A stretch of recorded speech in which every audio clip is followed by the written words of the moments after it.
Are you confused between the difference in email marketing and the email function within your CRM?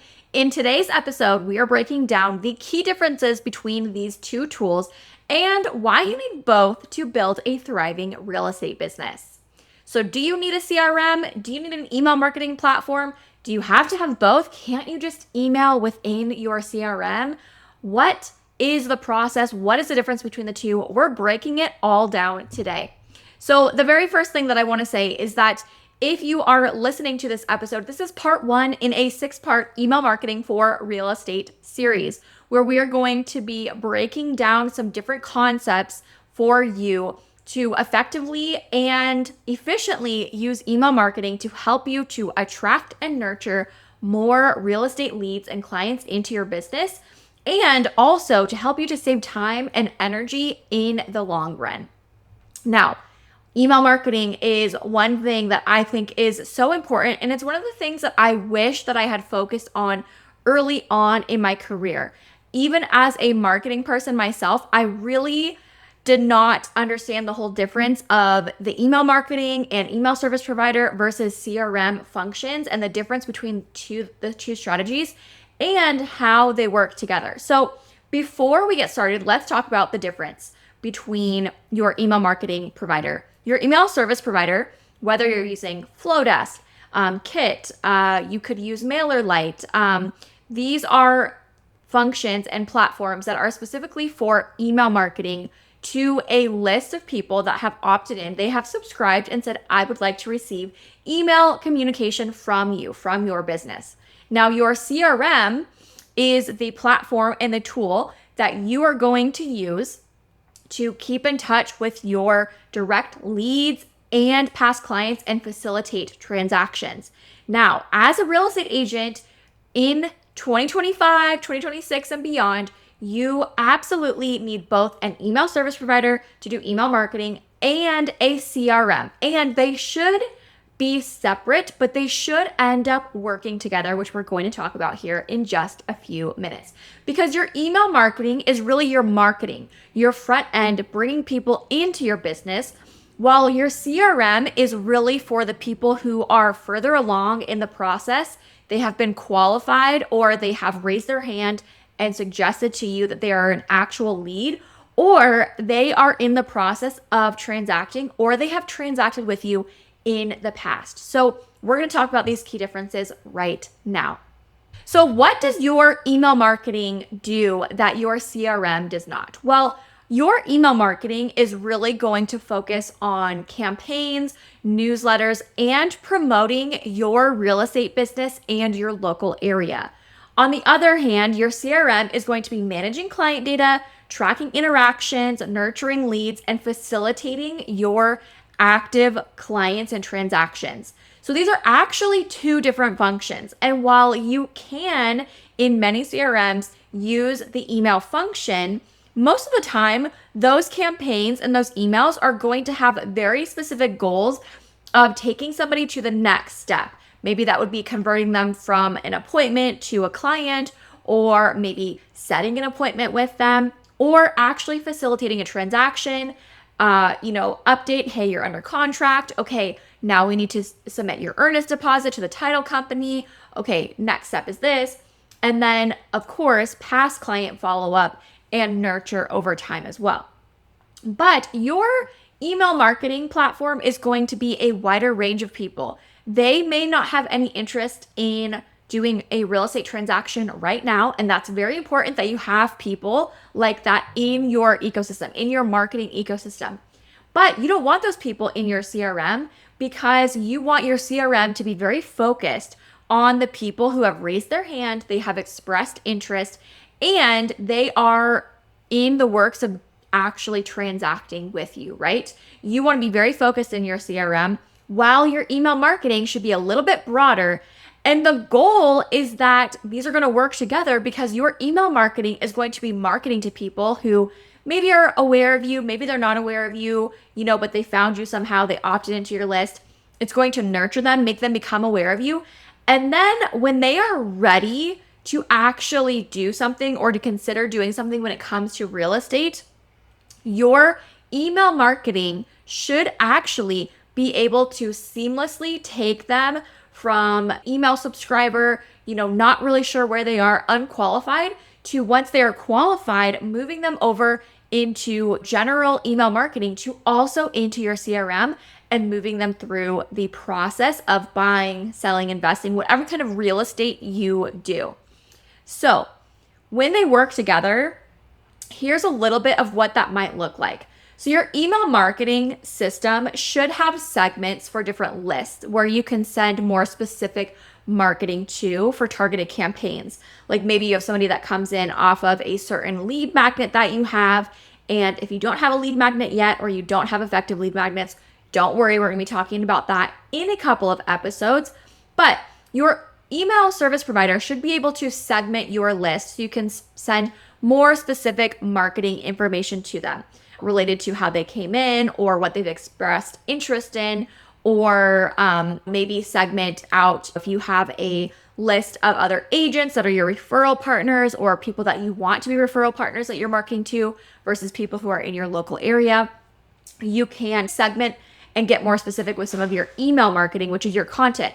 But these are not people who are actively working with you yet. So you're not wanting to send them things about being under contract, here's your next steps, hey, we set an appointment, because they're not there yet. What you are working to do in this email marketing is actually nurture them, build the relationship and the trust so that you can either qualify them or set the appointment.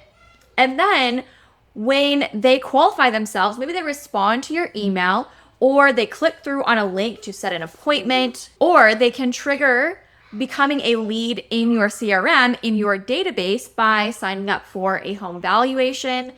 Maybe they sign up to view specific types of properties or get certain types of property alerts, or they schedule an appointment through your booking link.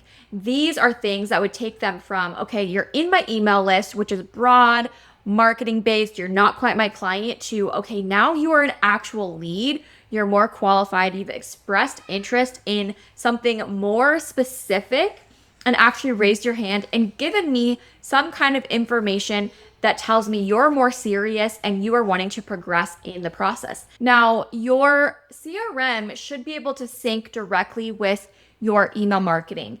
And when somebody takes the next steps and gets added to your CRM because they sign up for something, they become a lead, it should be able to bring over at minimum their first and last name and their email address, and then any other information. If you have their phone number in your email service provider, it should be able to take them and sync that data over and add them to your CRM. And then from there, your CRM should be able to take them through a very specific workflow. And not only that, but your CRM should be able to notify you of the next steps and the follow-up that you need to take to nurture and follow up with this lead. It's a little bit different because we don't just follow up with people who have signed up for our email list and start being like, hey, do you have any questions? What are your goals? What are your timelines? Like, we're not very actively following up with those people. We are more passively marketing to them, building the relationship and nurturing them over time and giving them the opportunity to take the next steps and become a lead, while your CRM is the point where you are going to become very active in building the client relationship and nurturing them and trying to get into contact with them on the phone, on text, in email, getting to a face-to-face or a Zoom or Google Meet appointment, right? You become very active once they are in the CRM versus your content should be the one propelling them on your email list to take the next step. And so these should ideally work together where you're marketing to somebody and the people who are going to want to work with you and take the next steps when it's their timeline and they're ready are going to raise their hand and they're going to qualify themselves and become a lead that can then go into your CRM. And now you can take action. You can set them up on your workflow and your automations and be the one who is actively reaching out to them, helping to guide them through the next steps. It is a little bit of a different process because while you do have to do work and be active in creating the content on your email marketing, you are not spending your time pursuing each of the people that sign up for your email list because they're not qualified yet. They are not people who have given you the indicator that they are ready for the next steps. But people in your CRM should, or you should have a follow-up process and a system in place based on what they've done. So somebody that comes in to my CRM from my email list and signs up for a home search is definitely going to have a follow-up process where I want to follow up with them and call and say, hey, I saw that you signed up for a home search in this area. Can you tell me more about what you're looking for? I'm going to try to now find out their motivation. I'm going to try to find out, hey, what are you thinking? Like, are you moving because of work? Do you need more space? Like, are you going to plan to have kids? Like, these are the things that I'm trying to find out. And then from there, once I know their motivation, trying to get more criteria from them. Do they have a budget? Have they been pre-approved? Are they going to be paying cash? Do they need to talk to a lender? Do they even know what communities and areas they want to be in? And then, of course, setting the appointment. But when someone signs up for my email lead magnet, let's say I have a local events list, I'm not going to be like, hey, you signed up for my local events list, finding them on social media or things like that. Like, what are you thinking about doing? Are you thinking about moving to this neighborhood? No way am I going to be doing that, because right now I'm trying to market to them and have them indicate when they are ready for the follow-up and when they are ready for the next steps. They may just be somebody in the area that I want to nurture and have brand awareness with. So that way, when they are thinking about doing something within real estate, I can be the one that they're thinking about and is actively in front of them for months to years as they come to making that decision.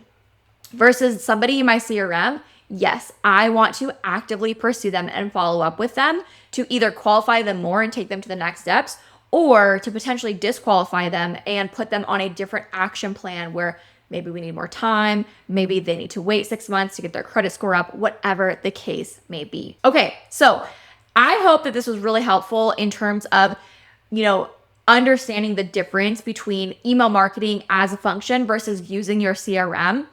And the one thing that I want to say here is that this is something that you really have to learn, and I feel like just comes with practice.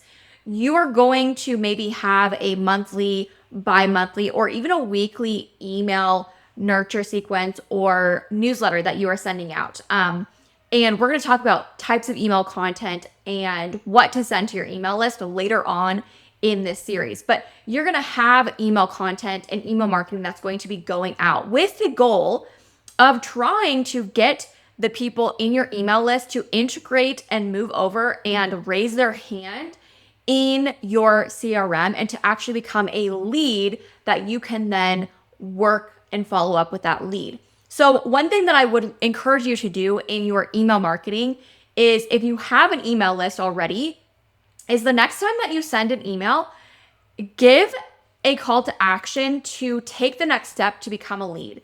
You could offer for them to set up an appointment with you through your booking link. You could offer to potentially set them on a home search, or have a home search that they can sign up for, they can set themselves up for, or sign up for a home valuation report. Any of these things should ideally be able to automate them and put them into your CRM to tag them according to what action they took and how they become a lead. So appointment, home search, home valuation, whatever it might be. And then also it should have an automation and a workflow set up for next steps that are automatically, and also reminders for you of what you need to do manually to follow up with this person. Now, if you don't have this set up, don't panic. None of this stuff gets set up overnight. You have to build this out over time, which is really important to remember, that you're not behind. You are right on track for where you're meant to be. And the fact that you're listening to this podcast or watching this on YouTube and taking action is the most important thing, rather than being like, oh my gosh, I'm overwhelmed. There's so many things to do, and I can't believe I don't have this set up for my business. That is not going to help you. What is going to help you is saying, okay, today I'm going to sign up for an email service provider if I don't have one. Okay, next day I'm going to publish a lead magnet and a landing page, right? And this is going to be the things, just taking it day by day, step by step, until you build out these things that are going to be long-term assets for your real estate business. And remember, your email list is going to be one of the highest ROI marketing pieces. Email marketing is said to, through data and tons of studies, to have a 44 times return on investment over compared to any other marketing strategy that you could have in place. So when you do email marketing right and you set it up, it can actually be the biggest ROI for you in terms of your marketing spend and what you're putting into your marketing. But of course, we have to get people into your email list. So, next week, we're going to talk about how to build your real estate email list in a weekend. We're going to do a step-by-step guide to starting your email list if you don't have one. We're also going to be talking about lead magnets for real estate agents, how you can create effective offers to grow your email list, some email content ideas for your long-term success, automations when it comes to email marketing campaigns. And then, of course, we're going to be going down into the weeds a little bit more at the end and talking about segmenting and personalized lists within your email service provider. So that's all to come. I'm really excited to share this series with you. If this was valuable, will you go ahead and just screenshot this and share it to your Instagram stories and tag me at Hey Braden McKee on Instagram? I would love to see where you're listening from, what your takeaways were. And this helps us to help other agents with their content marketing so that they can build a business and a life that they just love, that their content and their marketing is working for them to build that life, the freedom, and just the business of their dreams. All right, I'm so excited for you to get going and to optimize your email marketing over this series. And I look forward to seeing you on the next episode.